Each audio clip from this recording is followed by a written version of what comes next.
जब red vision ship of thesis explain करता है तो व्हाइट विजन के मुख से कुछ यही सूर्य अल्फाज निकलते हैं। बवाल चीज है बे, साला सिस्टम मिल जाता है। Well hello guys and welcome back. तो देखो यारो, आज जिस टर्म के बारे में हम डिस्कस करने वाले हैं वो काफ़ी इंटरेस्टिंग है और साथ ही साथ काफ़ी कंफ्यूजिंग भी है। इतनी कंफ्यूजिंग कि इसने एक मशीन को भी कंफ्यूज कर दिया, और आमतौर पर किसी मशीन किसी कंप्यूटर को कंफ्यूज नहीं किया जा सकता है। जी हाँ, हम बात कर रहे हैं शिप ऑफ थीसिस की। इस टर्म को सुनने के बाद में व्हाइट विजन ने अपना मेन मकसद ही डिलीट कर दिया, जो था रेड विजन को डिस्ट्रॉय करने का। और मशीनें नॉर्मली ऐसा नहीं कर सकती है, वो अपने प्रोग्राम के अगेंस्ट नहीं जा सकती है। लेकिन व्हाइट विजन के केस में ऐसा नहीं हुआ। उसने जैसे ही शिप ऑफ थीसिस के बारे में सुना तो उसके बाद उसने फाइट करना बंद कर दिया। अब सवाल आता है उसने ऐसा क्यों किया, और इसका आंसर है शिप ऑफ थीसिस। वेल मैं जानता हूँ कि मुझसे पहले भी कई लोग शिप ऑफ थीसिस को बता चुके हैं, बट बिलीव मी, ये वीडियो देखने के बाद में आप कंप्लीटली समझ जाओगे कि आखिर ये शिप ऑफ थीसिस क्या बला है and red and white vision के बीच में आखिर क्या झमेला हुआ था।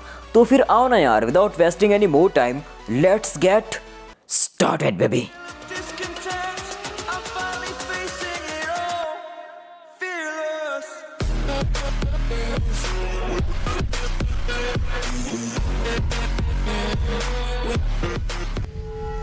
तो यार, जिस रंगीन विजन को हम अभी तक देखते आ रहे थे वो अब जा चुका है।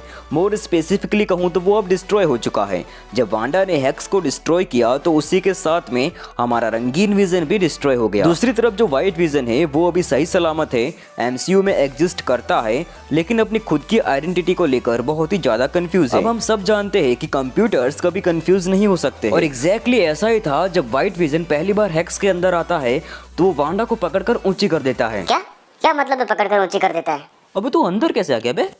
बाहर निकल, पहले फुर्सत में निकल, कोई जरूरत नहीं है मुझको। साले इस बार आए तो बाहर नाली में फेंकेंगे, बाहर बताते रहे। तो यार, जब व्हाइट विजन हैक्स के अंदर आता है तो वो उन पे अटैक करता है, क्योंकि उसकी जो प्रोग्रामिंग थी वो वांडा एंड विजन को मारने की गई थी। अभी यहाँ तक सब कुछ ठीक चल रहा होता है, पर इतने में ही व्हाइट विजन के बार बार अटैक किए जाने पर रेड विजन उससे पूछता है कि तुम ऐसा क्यों कर रहे हो। इस पर व्हाइट विजन जवाब देता है कि मुझे विजन को मारने के लिए प्रोग्राम किया गया है। My programming directive is to destroy the Visioner. अब यहाँ पर एक चीज नोटिस करने वाली है कि व्हाइट विजन ये नहीं कहता है कि मुझे तुम्हें मारने के लिए प्रोग्राम किया गया है, बल्कि वो स्पेसिफिकली यही कहता है कि मुझे विजन को मारने के लिए प्रोग्राम किया गया है। अब ये सेंटेंस जितना दिखता है उससे कहीं ज्यादा डीप मीनिंग रखता है, और यहीं से सब खेल शुरू होता है। रेड विजन व्हाइट विजन से कहता है कि अगर ऐसी बात है तो फिर मैं तुम्हारा टारगेट हूँ ही नहीं, क्योंकि मैं ट्रू विजन नहीं हूँ, मैं सिर्फ एक कंडीशनल विजन हूँ।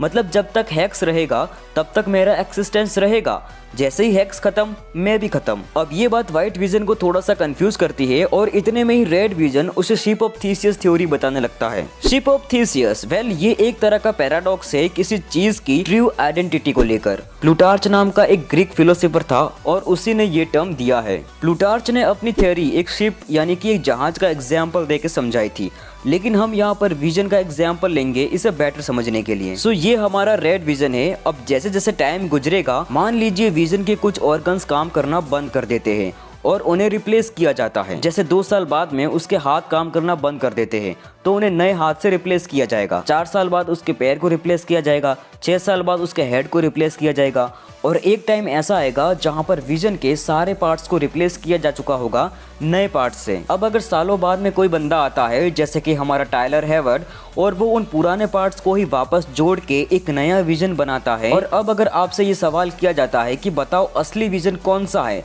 तो आप जानते हुए भी इसका जवाब नहीं दे पाओगे, और यही चीज कहलाती है शिप ऑफ थीसिस या फिर ट्रू आइडेंटिटी पैराडॉक्स। अब यहाँ पर 2 कंडीशंस है, या तो ये दोनों ही विजन असली है या फिर इन दोनों में से कोई भी असली नहीं है। और यही सेम बात व्हाइट विजन भी कहता है शिप ऑफ थीसिस के बारे में जानने के बाद में, कि या तो हम दोनों ही ट्रू विजन है या फिर हम दोनों में से कोई भी ट्रू विजन नहीं है। Neither is the true ship. Both are the true ship.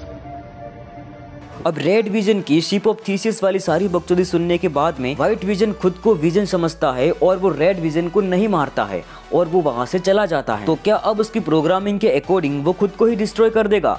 बिल्कुल नहीं, क्योंकि वो दूसरे किसी आम रोबोट की तरह नहीं है, वो सोचता भी है। ना रे, वो सिर्फ एक रोबोट नहीं है, वो सोचता है। तो अब उसे कौन ढूंढ सकता है? और इसीलिए पहले वो ये पता करेगा और अपना कंफ्यूजन दूर करेगा कि आखिर में वो ट्रू विजन है या नहीं, और इसके लिए वो कहाँ जा सकता है इस पर मैं पहले ही वीडियो बना चुका हूँ, यहाँ क्लिक करके देख लेना। सो आई होप कि अब आपको क्लियर हो चुका है कि शिप ऑफ थीसियस क्या चीज है और व्हाइट विजन ने रेड विजन को क्यों नहीं मारा। So if you enjoyed the video, like करो, कमेंट करो और सब्सक्राइब तो आपने कर ही दिया होगा। और हाँ, मार्वल के कुछ बकलोली मीम्स और इम्पोर्टेंट खबरों के लिए आप हमारे इंस्टाग्राम पर आ सकते हैं, लिंक इन द डिस्क्रिप्शन। दरवाजे हमेशा खुले रहेंगे। सो अब मैं मिलता हूँ आपको अगले वीडियो में। Till then we are fearless.